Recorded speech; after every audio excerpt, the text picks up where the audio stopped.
బాపట్ల జిల్లా చీరాలలో 77వ గణతంత్ర దినోత్సవ వేడుకలను విశ్రాంత ఆర్మీ ఉద్యోగులు ఘనంగా నిర్వహించారు. ముందుగా రిటైర్డ్ ఆర్మీ కార్యాలయం వద్ద జాతీయ జెండాను ఆవిష్కరించి మిఠాయిలు పంపిణీ చేశారు. ఈ సందర్భంగా పలువురు విశ్రాంత ఆర్మీ సైనికులు గణతంత్ర దినోత్సవం గురించి ప్రసంగించారు.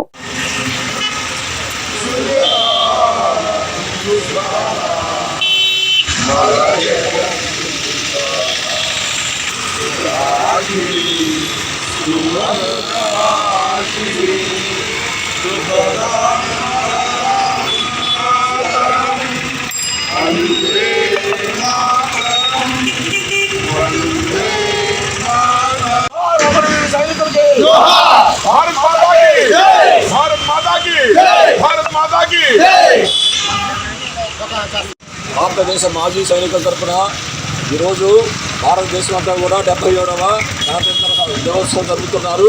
ఈ సందర్భంగా గ్రామ ప్రజలకి, దేశవాసులకి, భూతపూర్వ సైనికులకి, వారి పరివారాలందరికీ కూడా శుభాకాంక్షలు తెలియజేస్తున్నాం.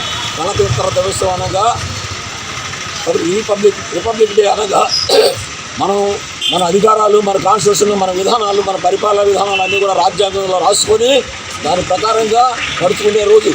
ఇది 24 జనవరి 1950 పార్లమెంట్లో పాస్ చేయడం జరిగింది.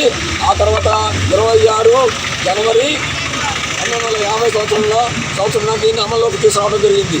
26 జనవరి ఎందుకు అనుకున్నారంటే 1929 26వ తారీఖున భారతదేశానికి సంపూర్ణ స్వాతంత్రం కావాలని బ్రిటిష్ వాళ్ళని అడగడం జరిగింది. బాలగంగాధర్ తిలక్ గారు అప్పుడు స్వతంత్ర సమరయోధులు, వారి ఆధారంలో ఉన్నటువంటి రాజకీయ నాయకులు అందరూ కూడా కలిసి మాకు సంపూర్ణ స్వాతంత్రం ఇవ్వమని అడగడం జరిగింది.